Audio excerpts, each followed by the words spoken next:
In the heart of boxing's darkest chapter, when the sport had swallowed its greatest champion whole and spat him into a 6x8 concrete cell, something happened that nobody talks about. Something that should be impossible. Mike Tyson went into that prison at 285 pounds, broken, humiliated, and finished in the eyes of the world. He came out at 215 pounds, leaner, more dangerous, and angrier than anything the heavyweight division had ever seen. 3 years behind bars, no trainers, no Cruz D'Amato blueprint, no custom equipment, no sparring partners, no ring. Just concrete, discipline, and a rage so deep it carved grooves into the prison floor with his own body weight. This is not the story of a man who survived prison. This is the story of a man who weaponized it. Welcome to Boxing. March 26th, 1992. The doors of the Indiana Youth Center closed behind Mike Tyson and the world writes him off immediately. He's 25 years old, the youngest heavyweight champion in history. A man who had dismantled every opponent the division could throw at him since he was a teenager. And now he's in a prison jumpsuit with no team, no camp, no structure, and no fight date. Every boxing analyst on the planet pencils him in as finished. Too much damage done, too many years lost, too much ring rust to ever be what he was before. They were wrong. And here is exactly why. The first thing Tyson did was run.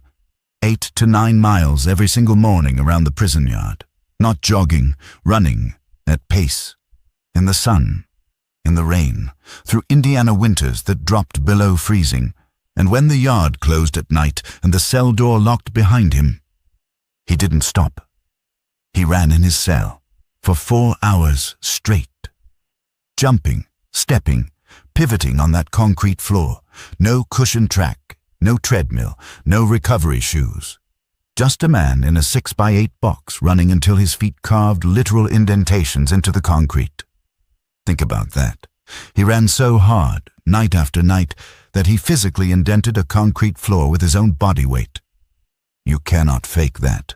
You cannot manufacture that. That is obsession operating on a frequency most human beings cannot access. And he came in at 285 pounds. He walked out at 215. 70 pounds of fat burned away in a prison cell through nothing but movement and will. No weights, not in the way you are thinking. Before prison, before those 3 years, Tyson had never lifted a barbell. Cruz D'Amato never believed in it. Everything Tyson built was calisthenics, body weight, raw and primitive and absolutely savage. And in that cell, cut off from every resource he had ever trained with, he went back to that foundation and he multiplied it by the fury of a man who had lost everything and was determined to take it back. 500 push-ups, every single day, not 100, not 200, 500. And these were not the casual push-ups you see people doing for Instagram. These were executed with the kind of controlled aggression that turns a simple bodyweight drill into something that reshapes muscle at the molecular level. Diamond push-ups for tricep density, wide grip for chest power, close grip, explosive reps that fired fast twitch muscle fibers the same way a cross fires in a real fight. 500 sit-ups, but not sitting up. He did decline variations. Twisting variations, hanging variations where he suspended his body and forced his core to operate without any base of support. 700 in a day on his best sessions. The kind of abdominal strength that lets you absorb a body shot that would fold other men in half and keep throwing back anyway. 500 squats. But Tyson made the squat into something else entirely in that prison. He invented what they now call the Tyson squat. He laid out 10 cards on the floor of his cell, spaced a few inches apart. He stood in front of the first one, squatted to pick it up, stepped sideways to the next card, squatted twice to set it down and once to pick it back up. Then moved to the next card. 3 squats, then 4, building upward with every card until by the end of the sequence his legs had executed hundreds of squats at varying angles, varying depths, varying tempos, all without a single pound of external weight. By the time he was done, his legs were on fire in a way that a barbell squat could never replicate, because this drill demanded balance, coordination, and sustained muscular tension through the full range of motion without ever getting to stop and rest the bar on a rack. And the neck. The neck work was non-negotiable. Wrestler bridges. Face down on the mat with nothing but his neck supporting his entire body weight, rolling forward and back, side to side for 10 minutes straight. Building the column of muscle between his skull and his shoulders that turned Tyson's head into something opponents' punches could not move.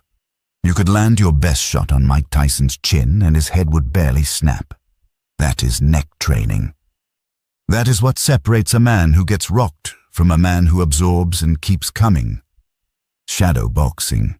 Every day, without a single partner, without a trainer calling combinations, without a slip bag or a mirror or any feedback at all, just Tyson alone in his cell, moving through the peekaboo patterns that Custamato had drilled into his nervous system for 6 years before he even turned professional. Slipping imaginary jabs, rolling under imaginary hooks, exploding off imaginary walls with combinations that he had thrown so many thousands of times, they were no longer technique.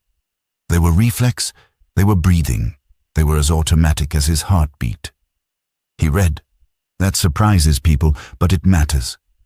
In prison, Tyson consumed books with the same intensity he consumed everything else. History, philosophy, the lives of warriors and conquerors, Alexander the Great, Genghis Khan, Sonny Liston. He sat in that cell and he fed his mind the mythology of violence and dominance until his self-image rebuilt itself from the ground up. He converted to Islam. He found structure in faith where he had lost structure in everything else. He woke before sunrise for prayer. He went to bed with discipline. His days became organized around something internal rather than external, and that internal structure was more powerful than any camp schedule because nobody could take it away from him. Think about what was happening on the other side of those walls while Tyson was in that cell. The heavyweight division was breathing a sigh of relief. Lennox Lewis was rising. Evander Holyfield was building a legend. Riddick Bowe was winning titles. The whole sport had reorganized itself around the assumption that Mike Tyson was gone, that he was broken, that whatever he had once been would not survive 3 years of incarceration. They were scheduling their careers around his absence. And in a 6x8 concrete box, running 4 hours a night, doing 500 push-ups before breakfast, squatting with playing cards on a concrete floor, bridging on his neck until his spine felt like forged iron, he was building something they had not prepared for. March 25th, 1995. The doors open. Mike Tyson walks out at 215 pounds. Dry, dense, coiled. And when reporters asked him how he felt, he did not give them a motivational speech. He did not talk about growth and redemption. He said what he said, and it was the most honest thing any fighter has ever said after 3 years in a cage. He said, "I'm back from prison and you didn't break me." His first fight back was Peter McNeely. McNeely lasted 89 seconds. That was not rust. That was a man who had spent 3 years alone in a concrete room with nothing but his own body and his own fury, and had come out the other side more complete than when he went in. The prison workout that Tyson built was not complicated. It was not scientific. It had no periodization model, no sports psychologist, no biomechanics consultant. It was 500 push-ups, 500 sit-ups, 500 squats, 8 miles on foot every morning, 4 hours of movement every night, 10 minutes of neck bridges, shadow boxing until the walls sweated with him, and running, always running, running until a concrete floor remembered his feet. The lesson is not that prison makes you better. The lesson is that the human body cannot distinguish between a world-class training camp and a 6x8 prison cell if the mind inside it refuses to stop. The cage was real. The discipline was realer. The machine that walked out in March of 1995 had not just survived. It had evolved in isolation the way evolution always works best. Under pressure, without comfort, without mercy, without the option of giving up. What are you willing to do when everything is taken from you and all that's left is the floor under your feet and the four walls around you? Tyson answered that question in concrete. Drop a comment. Subscribe if this one hit differently. I'll see you in the next one. This is Welcome to Boxing.